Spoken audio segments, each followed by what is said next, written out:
Hey, welcome guys, Andrew with American Diesel. Alright, so we got a 2020 6.6 liter gas. Yeah, no, gas. So, customer complaint was there was a coolant leak. So it went out. Obviously, now it's already repaired. So it's kind of like a hindsight video. You can still see very slight chocolatey goodness in there.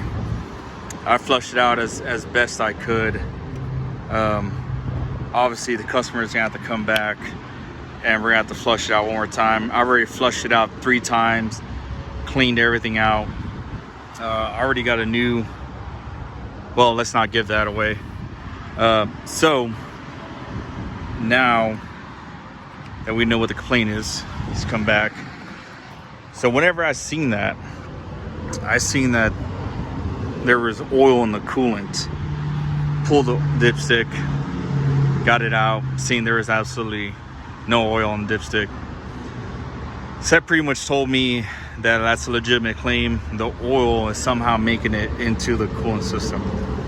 So immediately I was thinking, okay, block, head gasket, something of that nature.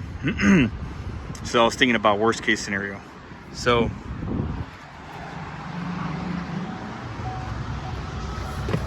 first thing I like to do, come in, gas pedal all the way down, key on, give it a second,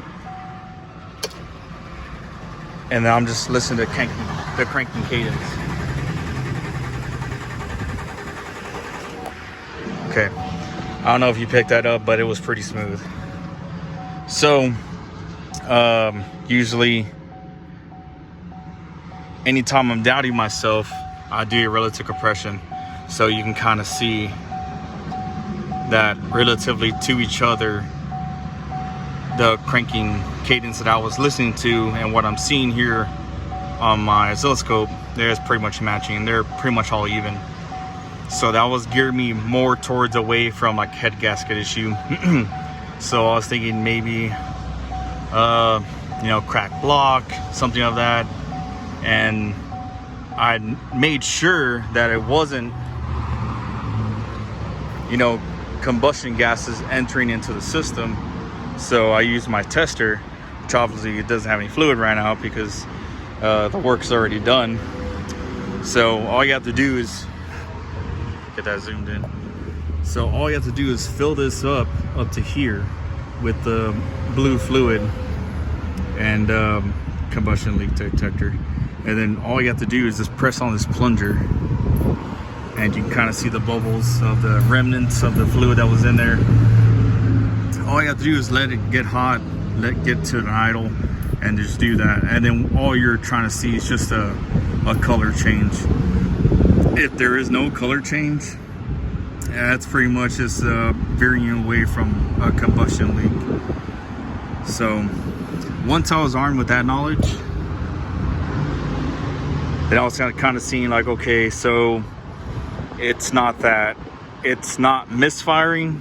Now I'll come over here.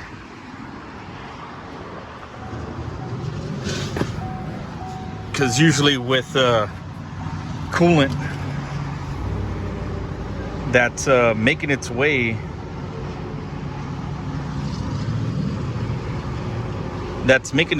into the combustion chamber, you'll see it on your scan tool. So it's Chevy 20 automatic.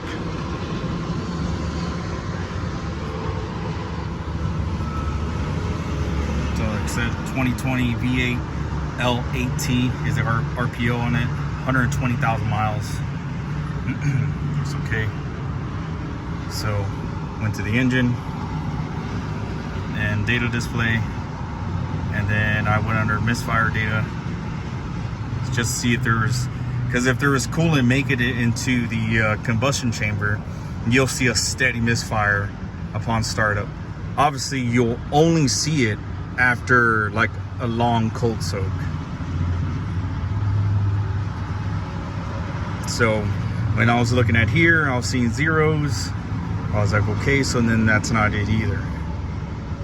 And that was veering me towards an oil cooler. So that's when I got away from like engine block damage or anything of the engine, and I was starting to look at like something external, like an oil cooler. So I went under engine oil cooler hose replacement. I start to look, okay, where's this oil cooler at? And then you can see, get in field view. Okay, so right here, that's the inlet and outlet to the oil cooler. The oil cooler is built into the radiator. So let's go back. I think I've seen another picture in here that kind of shows you where it starts out at. Okay, so that's where it starts out at. You see it right here, you're up underneath the engine. Here's a transmission. That's where it mounts to. That's your oil pressure sensor. So it comes out through here. Then it's gonna go up and around that way, down from the front of the engine. See how it goes up underneath right here for the radiator. Oops. Those are those quick neck fittings that go on the radiator.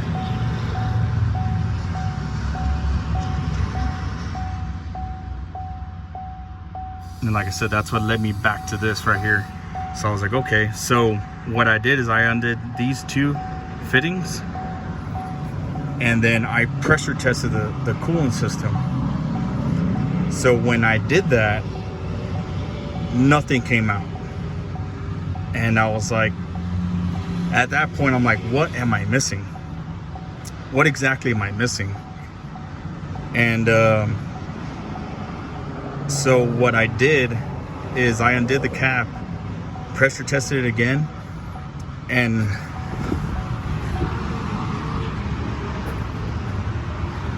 I started to pay close attention to the bottle, and you could see very small, minute bubbles in here. And I was like, okay. So what I did from there, I went straight to the oil cooler, undid this line right here. So obviously you see that there's a brand new radiator, and that's what fixed it. So undid that. I injected air straight into here with the fitting. I had a cone fitting, a rubber fitting. Then from there, another cone fitting to be able to step it down. And then I injected air in there. And then from there, I was able to see the air bubbles that was in that coolant tank. So, and then that from there told me, I'm like, okay, so there should be absolutely no way that this air making it through here should be able to go into the coolant system. And that's what gave it away to me that the oil cooler was leaking. So you couldn't see it pressurizing the coolant system to get it to come out through the oil side for some reason, but it was able from the oil side to be able to push and go into the coolant. So when I dropped the coolant, I mean, it was nasty. But whenever I dropped the oil, weird part about it was the oil was completely clean. So the only thing I could take away from that is just pretty much just pressure differential. Was that this system, if you can look it on the coolant cap, this system only has about 20 psi. So coolant system has a maximum pressure of 20 psi or boiling point, or however which way you want to put it. Oil pressure has upwards of 60 psi. So who wins? Oil pressure, of course. So that's why it was able to come out through from there and enter it into the radiator, and then from there spit it out. And that's pretty much it. And once I took apart that radiator, and here, let me show you that here in a second. All right, so now you can see this is the oil cooler. What I did, I took up the chamber that went here, undid the fittings, and then from there, that's what, now you see the oil cooler. So I looked at it thoroughly, up and down. I could not find like a broken weld or anything. So at that point I was thinking, oh, did I make the wrong call? So I did it again. I put air in here, blocked it off here, and then I ran my hand along here, and right here, that's how I was feeling some air. Spritzed it down with some soapy water, and you just see the bubbles just bubbling out through there. So I was like, all right, cool, made the right call.